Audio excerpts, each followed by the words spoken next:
네, 누구나 예술가를 한 번쯤은 꿈꿀 것 같은데요. 예술에 재능은 있지만 비싼 비용 때문에 배움의 기회를 갖기가 만만치가 않습니다. 서울문화재단이 앞서서도 보셨다시피 탈북 청소년들을 위한 예술 프로그램을 하기도 하지만 저소득층과 다문화 가정 등의 사회 소외계층들 아이들을 대상으로 예술로 희망드림 프로젝트를 운영하고 있습니다. 이와 관련된 자세한 말씀을 나누기 위해 이은미 서울문화재단 예술교육팀 담당자와 박진우 예술로 희망드림 프로젝트 음악감독과 함께 이야기 나눠보겠습니다. 어서 오세요. 네, 안녕하세요. 네, 지금 보니까 이 프로젝트 제목이 예술로 희망드림. 중의적인 의미가 있는 것 같아요. 예술로 희망을 꿈꾸기도 하고 예술로 희망을 주기도 하는 그런 프로젝트인 것 같은데 간단하게 소개해 주시죠. 네. 서울문화재단은 저소득층 자녀의 예술적 재능을 발굴하고 전문 예술을 접할 수 있는 기회를 제공하기 위하여 2009년부터 예술로 희망드림 프로젝트를 운영하고 있으며 올해 7년째를 맞이하게 됩니다. 네. 2015년에는 서울에 거주하며 희망플러스 통장, 꿈나래 통장에 가입한 약 1,700여 가구가 신청 대상이었습니다. 특히 올해에는 저소득층뿐만 아니라 다문화 가정 자녀도 지원 대상에 포함시킴으로써 수혜자를 확대하기 위한 노력도 함께 하고 있습니다. 네. 그렇군요. 그러니까 저소득층 1,700여 가구가 대상이고 그 외에도 다문화 가정까지 하면은 그 수가 10,000가구가 훨씬 넘는 건데요. 네, 맞습니다. 이 대상들에게 예술이라는 장르, 어떻게 보면 예술이라는 분야가 뭐 미술도 있고 음악도 있고 여러 가지가 있을 수가 있는데요. 어떤 부분을 교육을 하나요? 네, 우선 예술로 희망드림 프로젝트는 이제 2가지 세부 사업으로 진행이 되는데요. 그 첫 번째가 씨앗 나눔이고요. 씨앗 나눔은 음악, 무용, 미술, 전통예술의 순수 예술 실기교육 수강비를 그 월 10만 원씩 7개월간 지원하는 사업으로 지난 4월에 208명이 선정이 되었습니다. 그리고 그 꿈나무 키움이라는 사업은요, 예술가에게 전문 예술을 직접 배울 수 있는 기회를 제공하기 위한 것으로 현악 앙상블, 중창단, 발레 교실의 총 3가지 수업이 진행이 됩니다. 그렇군요. 7월 중순에 오디션을 통해서 24명의 학생이 선정이 되었습니다. 그러니까 씨앗 나눔 같은 경우에는 그 수강료를 지원하는 거고 꿈나무 키움은 직접 그 발굴을 재능 있는 친구들을 발굴해서 소수 정예로 가르쳐주는 그런 프로그램인 것 같은데 그러면 지금 교육을 어떤 식으로 하는지도 궁금해요. 이 지도를 하는 지도자들에 대한 그런 경쟁도 치열하다고 들었는데요. 오늘 함께 얘기 나눠줄 현악 앙상블의 음악 감독님도 박진우 음악 감독님이신 거죠? 네네. 어떻게 지금 이 내용을 교육을 하고 계신지 간단하게 설명해 주시죠. 이번 프로젝트에서는 이제 현악 앙상블이라고 이제 현악기를 하는 아이들을 모집을 했고요. 그래서 이제 저는 본업은 피아니스트지만 이번에는 음악 감독으로 그러니까 저 같은 경우 이제 지휘를 해야겠죠. 그래서 이 아이들이 앙상블을 통해서 그렇게 서로를 좀 이해하고 좀 사회성이 더 발달될 수 있는 그런 쪽으로 중점을 두려고 합니다. 그렇군요. 지금 박진우 선생님 또 계시고 지금 발레랑 그리고 중창단 선생님 따로 계시죠? 네, 맞습니다. 어떻게 구성되어 있나요? 네, 우선은 정말 쟁쟁한 실력을 가지시고 정말 그 예술 분야에서 활발하게 활동을 하고 계시는 예술가 분들로 저희가 멘토로 그렇게 선정을 해서 지금 지도를 하고 계시고요. 간단히 그 각 장르별로 그 선생님들의 양력을 소개를 해드려야겠습니다. 그 첫 번째 제 옆에 계신 피아니스트 박진우 선생님은요, 한국예술종합학교 독일 데트몰트 음대와 하노버 국립음대를 졸업하고 현재 한국예술종합학교에 출강하시고요. 올림푸스 앙상블의 멤버로 활동을 하고 계십니다. 그리고 중창단을 지도해 주실 성악각 임성욱 선생님은요, 한국예술종합학교와 독일 슈투트가르트 국립음대를 졸업하시고 현재 선화예고에 출강하고 계십니다. 마지막으로 발레 교실을 지도해 주실 김인희 선생님은 국립발레단 수석무용수로 활동하셨으며 현재 서울발레시어터와 전문무용수 지원센터 이사 등으로 활동하고 계십니다. 박진우 선생님 같은 경우에도 어렸을 때 이 음악을 전공하시느라고 비용적인 측면에서 부모님께서 많이 좀 힘드셨을 것 같은데 지금 이 그 꿈나무 키움 이런 프로그램 같은 경우에도 아이들이 저소득층 계층들이 많기 때문에 비용적으로도 좀 어려움이 있을 것 같아요. 그런 아이들을 가르치는 입장에서 이런 그 음악 감독으로서 이렇게 참여를 하시게 된 계기가 또 남다를 것 같은데 어떠신가요? 네, 제가 작년에도 이제 이 예술로 희망드림 프로젝트 예술 참여를 했는데요. 작년 같은 경우는 제가 피아노 치는 학생들을 이제 전문적으로 1대1로 레슨하는 전공에 맞게 네네 하셨군요. 그런 수업을 했고요. 네. 이제 아이들이 음악을 통해서 이제 성장해 나가는 모습을 보면서 저도 보람을 많이 느끼고 또 이렇게 좋은 취지로 네, 하는 사업들에 제가 또 지속적으로 참여를 하려고 하고요. 예. 네. 그래서 이번에도 굉장히 기대가 됩니다. 아이들의.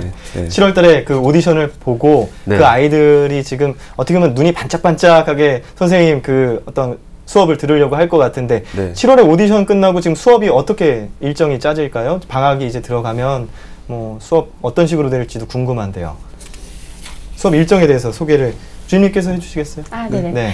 그 우선 현악 앙상블, 중창단, 발레 교실 모두 7월부터 12월까지 매주 토요일 그 2시간씩 총 20회 정도 교육이 진행될 예정입니다. 예. 예, 그래서 지난 18일에는 중창단과 발레 교실의 교육이 시작이 됐고요.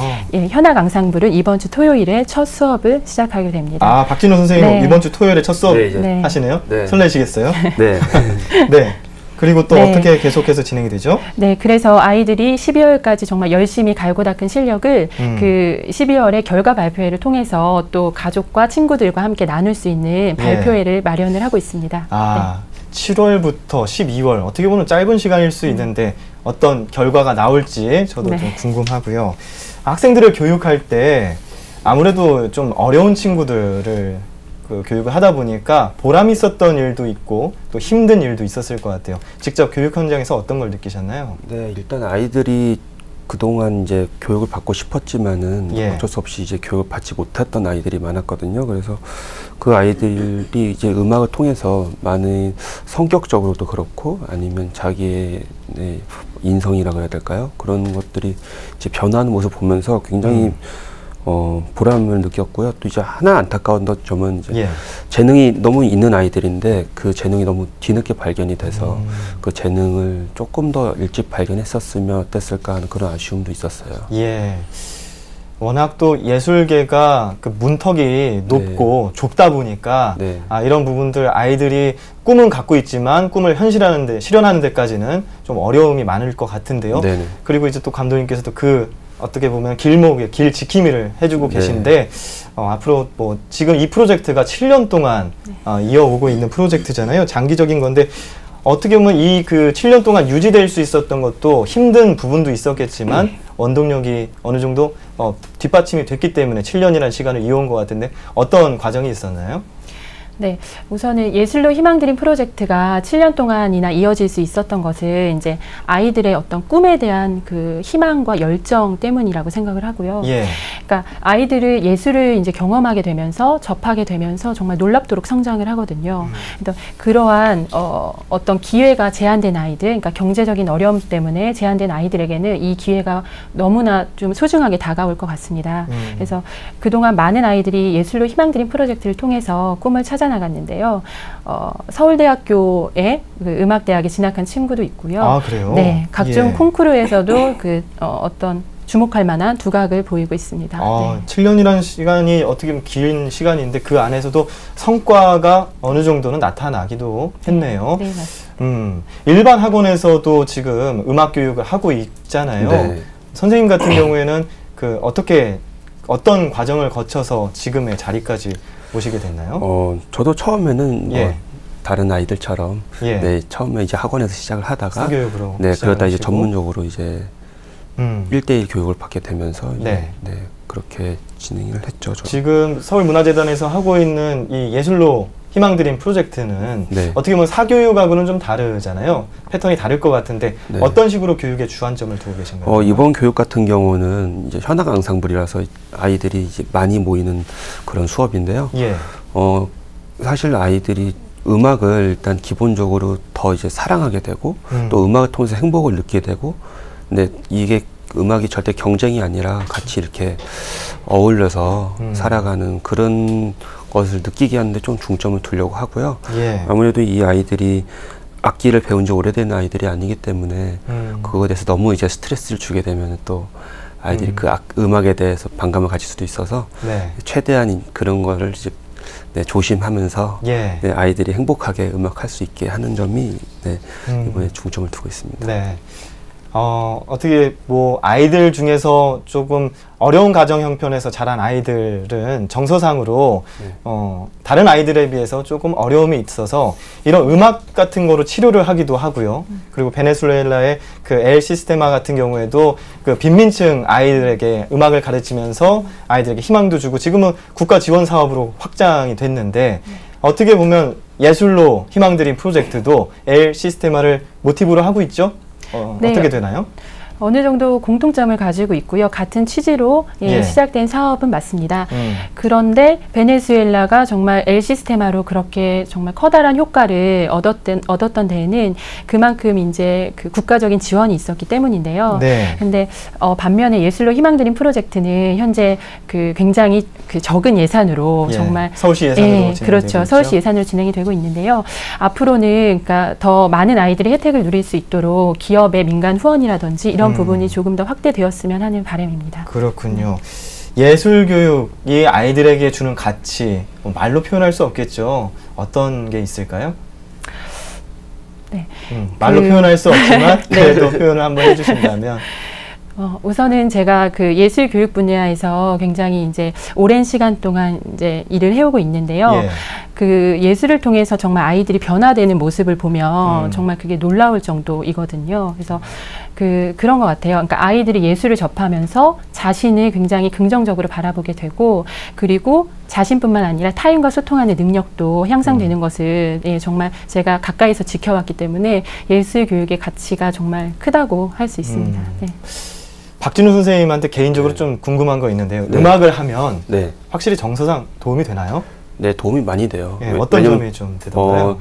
저 같은 경우는 이제 이 사업 이외에도 발달장애 아이들과 같이 하는 그런 도와주는 걸 하는데 그 아이들이 굉장히 사회하고 멀어져 있잖아요. 벽이 굉장히 존재하는데 그 아이들이 이제 음악을 교육을 받으면서 이제 일반 사람들과도 대화를 할 수 있고 그리고 정서적으로도 굉장히 안정을 찾고 그런 모습들을 제가 바라보면서 음악이 가진 힘이 굉장히 크구나 그런 걸 느꼈습니다.